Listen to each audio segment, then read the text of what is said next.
आप जब कुछ लिखते हैं, जब कुछ बोलते हैं तो तमाम एजेंसियाँ आपके पीछे लगा दी जाती हैं, आपको प्रताड़ित किया जाता है, यहाँ तक तो ठीक था। लेकिन अब निजता का इस हद तक उल्लंघन, ये पूरे देश के लिए, लोकतंत्र के लिए बहुत चौंकाने वाली बात थी।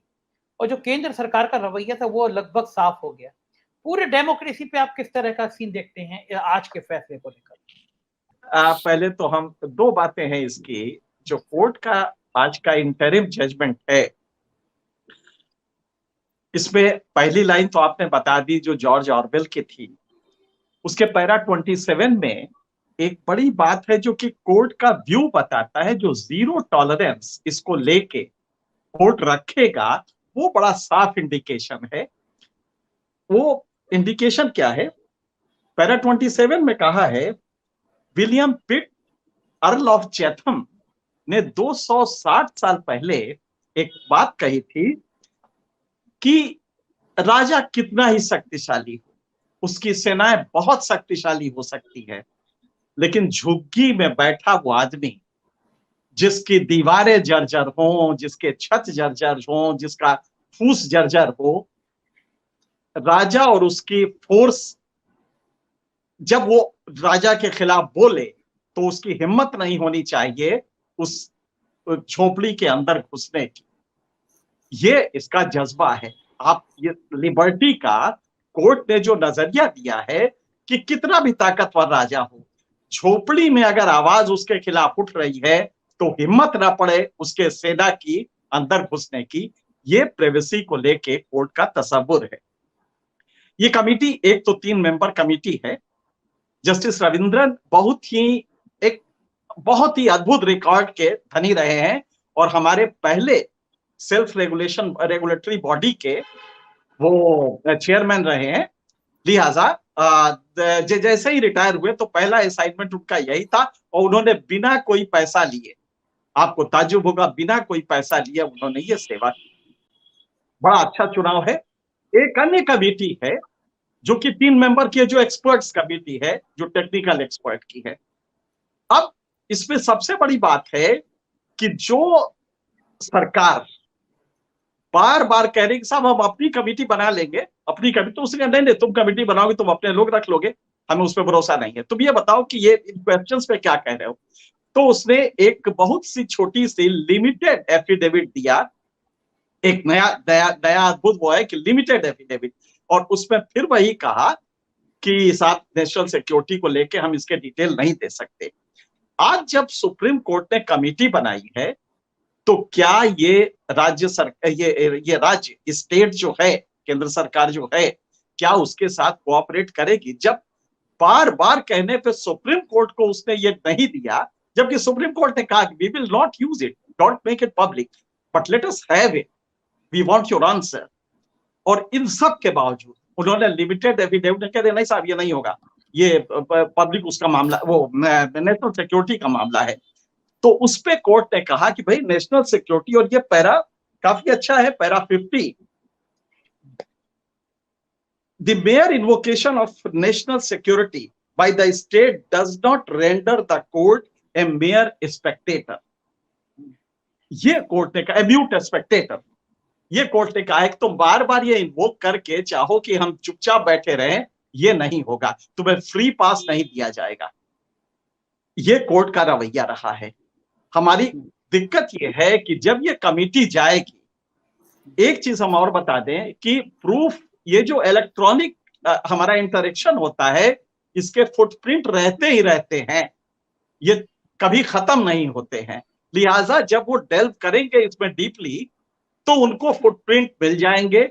उदाहरण के लिए, Paranjoy is a national security threat, लिहाजा हमने इनके फोन को वो किया, मान लीजिए कि ये प्रवाइस बनता है, तो उसके पहले आपको बताना पड़ेगा कि how did you arrive at this conclusion that he is a national security threat, आप यहां पहुंचे कैसे। उसके जो इंटेलिजेंस के इंटरेक्शन हो गए इलेक्ट्रॉनिक, वो इनको अगर डीपली जाएंगे तो मिल जाएंगे कि परंजय कहीं नेशनल सिक्योरिटी रहे, हाँ सरकार के खिलाफ जरूर बोलते रहे, लिहाजा उसको इवेलुएट करना है। और सिर्फ इन्वोक करके कि साहब नेशनल सिक्योरिटी के लिए परंजय खतरा है या XYZ कोई भी खतरा है, फिर आपका मिनिस्टर भी है। अब मुश्किल यह है कि क्या जिसने कोर्ट को, सुप्रीम कोर्ट को नहीं दिया, वो इस कमिटी के साथ कोऑपरेट करेगा या फिर वही नेशनल सिक्योरिटी कह के कहेगा कि नहीं साहब आपके पास अथॉरिटी नहीं है, हम सुप्रीम है, क्योंकि आर्टिकल 19(1)(a) में 19(2) में हमारे पास ये पावर्स है, जिसके तहत हमने 3 लॉ हैं आपके, सीआरपीसी सेक्शन 92 है, आईटी एक्ट है, और उन सब को छोड़िए टेलीग्राफ एक्ट भी है। अब ये नहीं पता लगता कि कब टेलीग्राफ एक्ट इन्वोक करेंगे, कब आईटी एक्ट करेंगे, क्योंकि दोनों कोटर्मिनस है। ये सारी प्रॉब्लम है उसमें। जो महाराष्ट्र की बात है वो हम बता दें, 9 एजेंसीज हैं जिनको इन्होंने एथोराइज किया था 2018 में, जिसमें 8 है सेंट्रल एजेंसी और 1 है स्टेट एजेंसी। तो महाराष्ट्र अपने उस लिए, क्योंकि वो एथोराइज था, एक उनकी एजेंसी है स्टेट गवर्नमेंट की जिसको एथोराइज किया गया है, इसलिए वो गई होगी लेने। लेकिन इससे ये नहीं होता कि बाकी एजेंसियां नहीं गई ये। और आप गौर कीजिएगा, 2011-12 से नेशनल एनएसए सेक्रेटेरिएट शुरू हुआ। पहला बजट 17 करोड़ का था, 12-13 में ये 22 करोड़ का हुआ, 13-14 में ये 26 करोड़ का हुआ। जैसे ही मोदी जी आते हैं, इसका बजट 46 करोड़, 3 साल बाद इसका बजट सिर्फ साइबर रिसर्च के लिए 336 करोड़ रुपया हो गया। बाप रे। ये कहां गया था? ये क्या साइबर रिसर्च हो रहा है और उसमें इतने पैसे लग रहे हैं? साइबर रिसर्च में बहुत पैसा लगता है क्या? और ये वही काल है। और ये किस्सा क्या है आपके व्यूअर्स को जानकारी के लिए, क्योंकि बैकड्रॉप में जाना जरूरी है।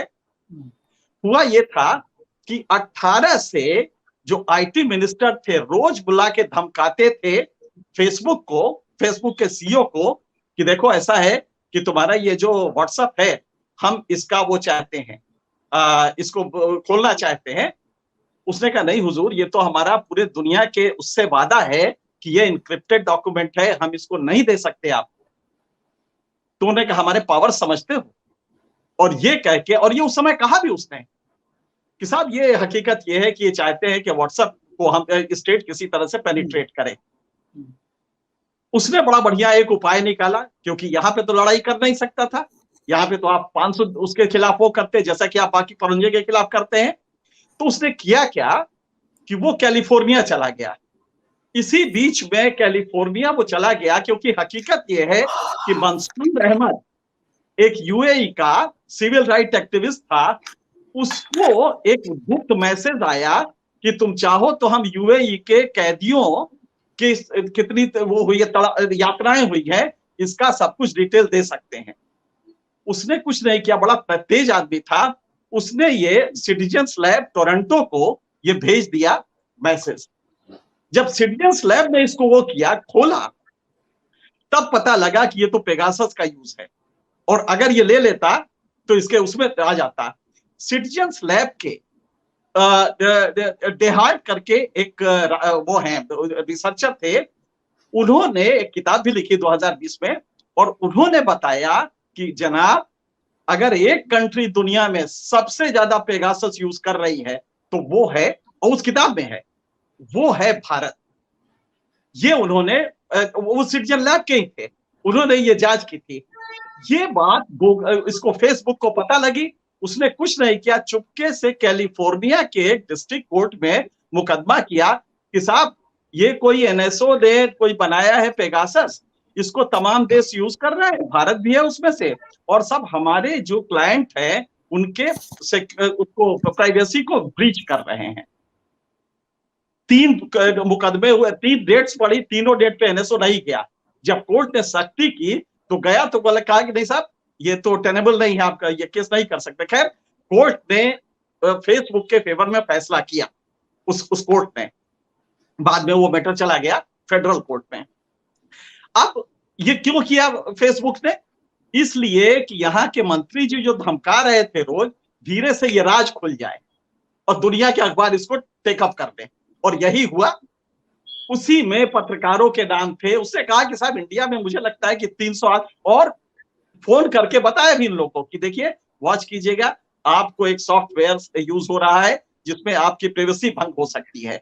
यहां उसने ये बताया, परंजा वगैरह सबको बताया, जो जो यूज करते थे सबको बताया, और उधर ये दुनिया में उसने धीरे से ये मुकदमा करके, मुकदमे में केस हुआ कि जब मुकदमे में की कवरेज हुई तो पता लगा कि भारत में पेगासस यूज हो रहा है।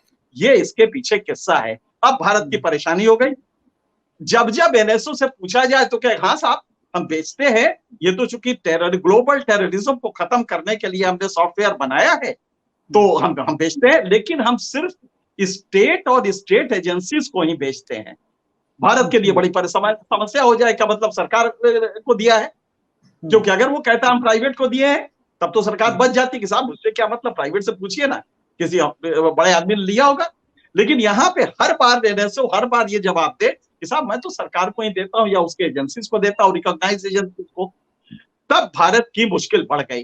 भारत ने पार्लियामेंट में लगातार कहा, अभी सितंबर तक कहा कि हम इसे यूज करते हैं या नहीं करते, अब ये नहीं बता सकते, ये नेशनल उसमें इंटरेस्ट में नहीं बताया जा सकता।